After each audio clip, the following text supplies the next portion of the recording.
정주영 회장은 조선소도 없는 상황에서 선박을 수주하고 영국에서 차관을 빌려 조선소 건립과 선박 건조를 동시에 진행했다.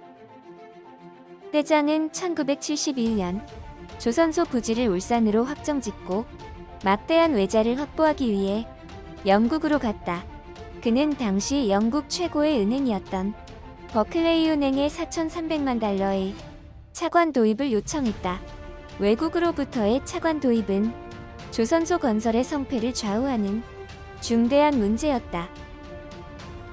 하지만 버클레이 측은 현대의 조선 능력과 기술 수준이 부족하다고 판단하고 이를 거부했다.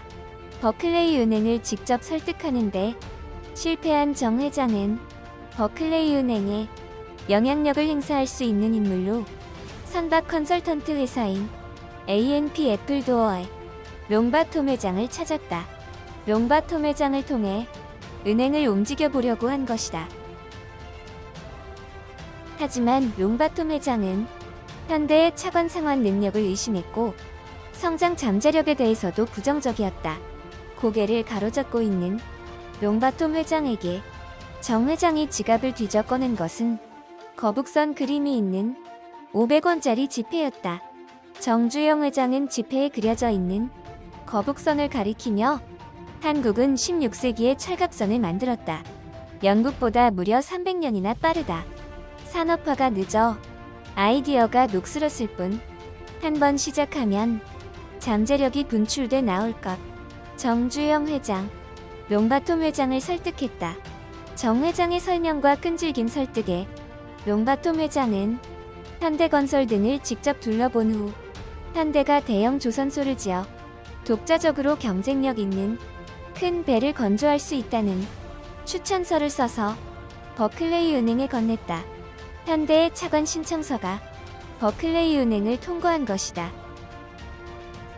결국 1972년 3월 23일 오후 2시 울산 니포만 백사장에서는 정주영 회장을 비롯한 현대중공업 임직원과 주한 각국 대사, 울산 시민 등 5천여 명이 모인 가운데 현대중공업 울산조선소 기공식이 열렸습니다.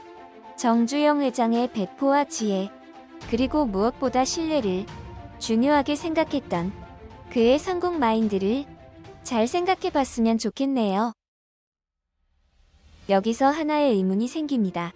정말 그리스 선박회사인 선엔터프라이즈 리바노스 회장이 정주영 회장의 말과 의지만 믿고 수주를 했을까요? 영국은행은 선박 수주 계약서만 믿고 그 많은 돈을 빌려줬을까요? 의문이 생기기 시작했습니다. 아마도 정주영 회장의 치밀한 사업적 계산이 있지 않았을까 생각해봅니다. 한번 천천히 하나하나 따져보겠습니다.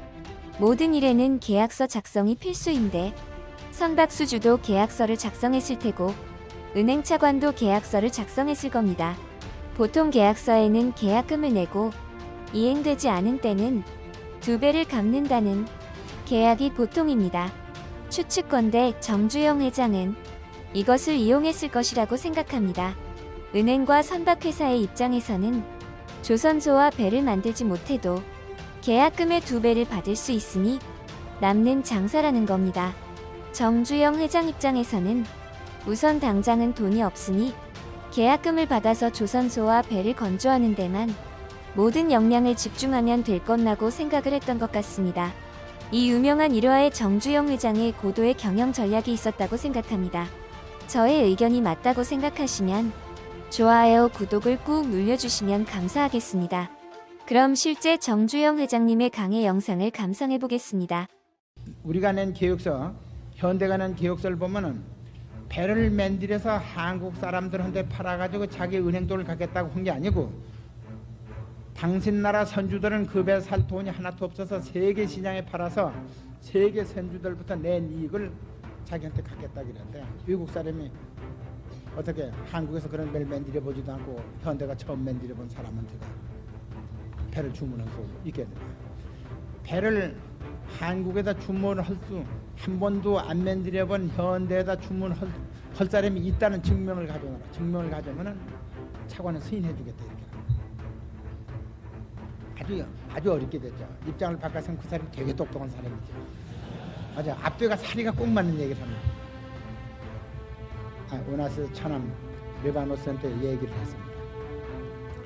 사실 참 지금 생각해도 한심한 얘기죠. 우리가 뭐 조선소가 있으면서 배를 팔겠다는 게 아니고,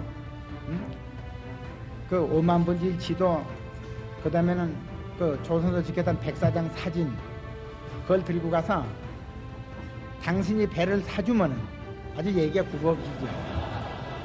배를 사주면은 사줬다는 증명을 가지고 영국 정부의 승인을 받아서 영국 정부에서 차관을 얻어서 기계를 뭐 사드리고 그래서 여기다 조선소를 지어서 4배를 만들어줄 테니 사라, 이런 얘기죠. 근데 어떤 사람은 우리 보고 엉터리냐, 우리보다 더 형편없는데 그래도 그 사람이 턱 걸려들었습니다. 그래서 26만 돈짜리 탱카 2척을 그 사람이 3,700만 불씩 약 7천만 불에 계약을 해서, 그때 우리 돈으로다 현금으로 다 계약금을 한 13억 탁 받아가지고 외환에다 탁 송금을 하고 계약서 하고 그걸 들고서 영국 정부 들이대서 영국 정부 옴짝 못하고 차관 승인해줘.